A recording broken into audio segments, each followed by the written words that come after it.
आज मैं इंडस्ट्री की एक ऐसी प्रॉब्लम जो बहुत लोग फेस कर रहे हैं उसे सॉल्व करने वाला हूं। प्रॉब्लम है कि आखिरकार कितनी साइज की मोटर के लिए कितने की केबल लगाऊं। अगर मेरा लोड आधे किलोमीटर दूर लगा हुआ है तो केबल की साइज पे क्या फर्क पड़ेगा। कॉपर की केबल कितने की लगेगी, एल्यूमिनियम की केबल कितने की लगेगी, अगर केबल डक्ट में मैं ले जा रहा हूं तो कितनी केबल लगेगी। ये सारी समस्या मतलब केबल क्या साइज की लगेगी ये पूरी तरीके से सॉल्व हो जाने वाली है। अब सबसे पहला सवाल आता है, क्या इसका कोई डायरेक्ट फॉर्मूला होता है जो फॉर्मूला मैं सीख लूंगा और मेरे को कैलकुलेशन मिल जाएगी? नहीं, यहाँ पे कोई डायरेक्ट फॉर्मूला नहीं आता है। वैसे जनरल इंडस्ट्री के अंदर कुछ रूल को हम फॉलो करते हैं कि हमारी 1 स्क्वायर जो कॉपर केबल होती है उस पे मैं 6 एम्पियर से 10 एम्पियर तक का लोड जोड़ सकता हूं और एल्यूमिनियम केबल पे 4 से 6 एम्पियर तक का लोड जोड़ सकता हूं। इस थंब रूल को हम फॉलो करते हैं और इसी के अकॉर्डिंग कैलकुलेशन करते हैं। लेकिन अगर लोड बहुत डिस्टेंस पर लगा हुआ है या फिर हमारी केबल एक ऐसी जगह पर प्लेस है जहां का एरिया बहुत ज्यादा गर्म है या बहुत ज्यादा ठंडा है तो वहां पर ये थंब रूल काम नहीं करते। तो बहुत ही सिंपल स्टेप है, आपको प्ले स्टोर से इलेक्ट्रिकल दोस्त एप्लीकेशन को इंस्टॉल कर लेना है। ओपन जैसे ही आप इस एप्लीकेशन को करेंगे आपको यहाँ पर एक सेक्शन देखने को मिलेगा केबल साइज का। आपको इस केबल साइज को ओपन कर लेना है और यहाँ पर आप वैल्यू को फीड करेंगे और आपको एक्चुअल केबल की साइज आ जाएगी। मैं अभी आपको पूरा करके दिखाता हूँ ये कैसे काम करता है और क्या क्या चीजें आपको ध्यान रखना है यहाँ पर। इसके अलावा बताना चाहता हूँ कि अगर कोई पर्सन इंडस्ट्री में काम कर रहा है और अपनी प्रैक्टिकल स्किल को इंप्रूव करना चाहता है तो वो हमसे ऑनलाइन ट्रेनिंग ले सकता है जिसके अंदर हमने हर चीज को थ्योरी के साथ साथ प्रैक्टिकल भी क्लियर किया है। तो अगर आप कोई भी कोर्स हमसे लेना चाहते हैं, इलेक्ट्रिकल दोस्त से लेना चाहते हैं तो हमारा पेड कोर्स सेक्शन को आप विजिट कीजिए। यहाँ पर अलग अलग कोर्स है आपकी रिक्वायरमेंट के अनुसार। जैसे कोई पर्सन बिल्कुल फ्रेशर है वो तो मास्टर वायरिंग आरएलसी कोर्स ले सकता है, कोई पर्सन पीएलसी सीखना चाहते हैं तो पीएलसी का कोर्स ले सकता है। अगर आप किसी भी कोर्स को लेना चाहते हैं तो आप उसका जाके डेमो भी देख सकते हैं। अगर आप यहाँ पर देखेंगे ऊपर ओवरव्यू के पास में कंटेंट, तो यहाँ पर आपको कई सारे डेमो वीडियोस अवेलेबल रहते हैं। आप इन वीडियोस को देख सकते हैं, आपको पता चल जाएगा कैसी क्वालिटी हम प्रोवाइड करते हैं और ट्रेनिंग के बारे में सर्टिफिकेट सारी चीजें रहती है। कोई डाउट रहे तो ऑफिस नंबर पे कॉल कर लीजिए, टीम आपको पूरा हेल्प कर देगी। अभी हम चलते हैं कि हमको केबल साइज कैसे कैलकुलेट होगी। तो आपको इस एप्लीकेशन के अंदर नीचे केबल साइज सेक्शन पे आना है। जब आप इस पे क्लिक करेंगे, क्लिक करने के बाद में सबसे ऊपर आपको फिल करना है वोल्टेज कि आखिरकार सिंगल फेज से चलने वाला लोड है या फिर 3 फेज से चलने वाला। तो जैसे मैं अगर सिंगल फेज करना चाहता हूं तो यहाँ पे क्लिक करके सिंगल फेज कर दूंगा, 3 फेज करना चाहता हूं यहाँ पे क्लिक करके 3 फेज कर दूंगा। मैं मान लेता हूं 3 फेज का एक लोड है जो 415 वोल्टेज में उसको दे रहा हूं। अब आपके पास में जो भी लोड है वो मोटर हो सकती है, कोई हीटर हो सकता है, कोई लैंप हो सकता है, जो भी है आपको उसका एम्पियर पता है तो आप डायरेक्ट एम्पियर यहाँ पर एंटर कर सकते हो। अगर आपको एम्पियर नहीं पता तो आप यहाँ पे क्लिक कीजिए और यहाँ पर जो भी आपको पावर पता है, किलोवाट पता है, एचपी पता है, वॉट पता है, आप डायरेक्ट उसको एंटर कर सकते हैं। तो यहाँ पर मेरे को मान लो किलोवाट पता है मोटर का कि 5 किलोवाट की मोटर है या 10 किलोवाट की मोटर है, तो मैं यहाँ पे 10 किलोवाट एंटर कर दूंगा। ये 10 किलोवाट की मैंने मोटर यहाँ पर एंटर कर दी। अगर आपको एम्पियर पता है तो यहाँ पर आप एम्पियर पे क्लिक करके एम्पियर एंटर कर दीजिएगा, तो मैं यहाँ पर किलोवाट कर दूंगा। इसके बाद में सबसे जरूरी चीज होती है डिस्टेंस, कि आखिरकार कितनी डिस्टेंस पर आपका लोड लग रहा है। क्योंकि अगर डिस्टेंस कम रहेगी तो आपकी केबल अलग साइज की आएगी और अगर डिस्टेंस ज्यादा होगी तो केबल की साइज चेंज होगी, क्योंकि वोल्टेज ड्रॉप का फर्क पड़ता है। इस चीज को मैं प्रैक्टिकल करके भी दिखाता हूं और यही बहुत सारे लोग मिस कर देते हैं। जनरली कई लोग सोचते हैं 1 स्क्वायर कॉपर केबल पे 6 एम्पियर 10 एम्पियर तक लोड जोड़ सकता हूं, तो वो सोचेंगे कि बहुत दूर भी अगर लोड लग रहा है वो सेम रूल काम करेगा। नहीं करता। अगर आपकी केबल की डिस्टेंस बहुत ज्यादा हुई तो वहां पे वोल्टेज ड्रॉप बहुत ज्यादा हो जाएगा, तो आपको मोटी केबल को यूज करना पड़ेगा या फिर हायर वोल्टेज भेजने पड़ेंगे। तो वोल्टेज बढ़ाना तो हमारे पास में पॉसिबल नहीं है, तो हम क्या करते हैं, हम वहां पर केबल की साइज को बढ़ा देता है। तो यहाँ पर आपको डिस्टेंस डालना है। अगर आपको डिस्टेंस फीट में पता है तो फिट कर दीजिए, मीटर में पता है तो मीटर कर दीजिए। यहाँ पर जैसे मान लेता हूँ कि मेरी 10 मीटर पर मोटर लग रही है 10 किलोवाट की। नेक्स्ट आपसे पूछा एम्बिएंट टेम्परेचर। एम्बिएंट टेम्परेचर का मतलब एटमॉस्फेयर का टेम्परेचर क्या है, जहां पर आपकी केबल डल रही है वहां का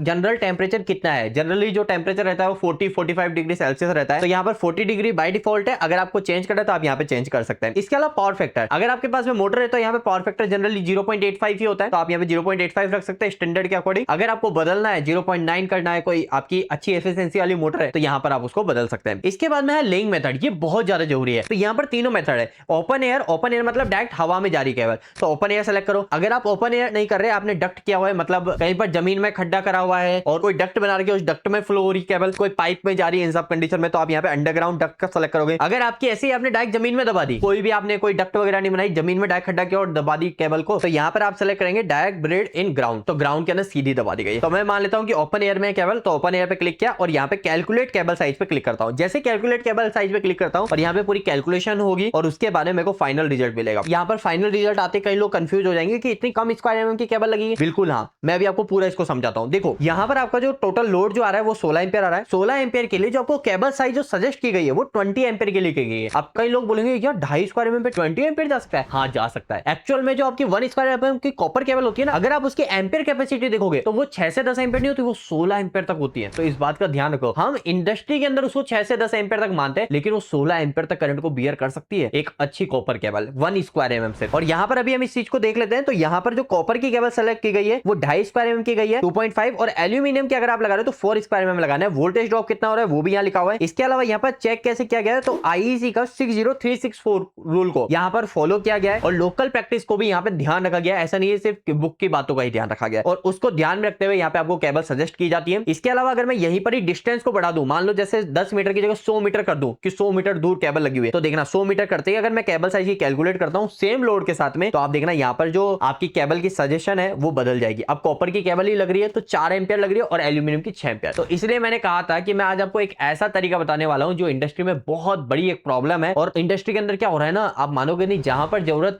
2.5 स्क्वायर एमएम की केबल की, वहां पर 6 स्क्वायर एमएम की केबल लगा दी जा रही है। और अगर ऐसा सोच के लगाई जा रही हो कि फ्यूचर को देखते हुए कि फ्यूचर में वहां पे कोई लोड आगे आने वाला है तो फिर भी चलता है, लेकिन वो इसलिए लगाई नहीं जा रही, वो गलत प्रैक्टिस की वजह से लगाई जा रही है। तो आप इन चीजों को ध्यान रखिए, और जो ये कैलकुलेशन है इस कैलकुलेशन को आप यूज कर सकते हैं, जो कि आपको इलेक्ट्रिकल दोस्त एप्लीकेशन पे मिल जाएगा। अगर फिर भी कोई दिक्कत आ जाए आप कमेंट बॉक्स में कमेंट करके हमसे पूछ सकते हैं, आपकी प्रॉब्लम को हम सॉल्व करेंगे। इसके अलावा कोई और आपको ऐसा लगता है कि इंडस्ट्री में ये बहुत ज्यादा एक समस्या है, इसके ऊपर भी कोई टूल आ जाए तो बहुत अच्छा रहे, तो आप हमें बताइए कमेंट के अंदर, तो उसके ऊपर भी हमारी पूरी टीम मिलकर साथ में काम करेगी, आपके लिए वो टूल भी अवेलेबल कराएगी। इसके अलावा जाते जाते बताना चाहता हूं, यदि कोई भी पर्सन अपने इलेक्ट्रिकल कैरियर को लेकर कंफ्यूज हो रहा है कि मैं इंडस्ट्री में जाना चाहता हूं, कैसे मेरी ग्रोथ होगी, क्या मेरे को स्टार्टिंग में सीखना चाहिए, किसी भी चीज को लेकर कंफ्यूज हो रहा है, आप इलेक्ट्रिकल दोस्त की टीम को कॉल कीजिए, आपको फ्री में काउंसलिंग मिलेगी, आपको सजेस्ट किया जाएगा कि आपके लिए क्या बेस्ट है, और उसके बाद में आप अपने कैरियर को शुरुआत कर सकते हैं। होप कि वीडियो पसंद आई, ये वीडियो अच्छी लगी तो प्लीज इस वीडियो को लाइक कीजिएगा, और ऐसी वीडियोस की अगर आप और भी देखना चाहते हैं तो चैनल को सब्सक्राइब कर सकते हैं। आज की इस वीडियो में इतना ही, मिलते हैं अगली वीडियो में, तब तक के लिए धन्यवाद।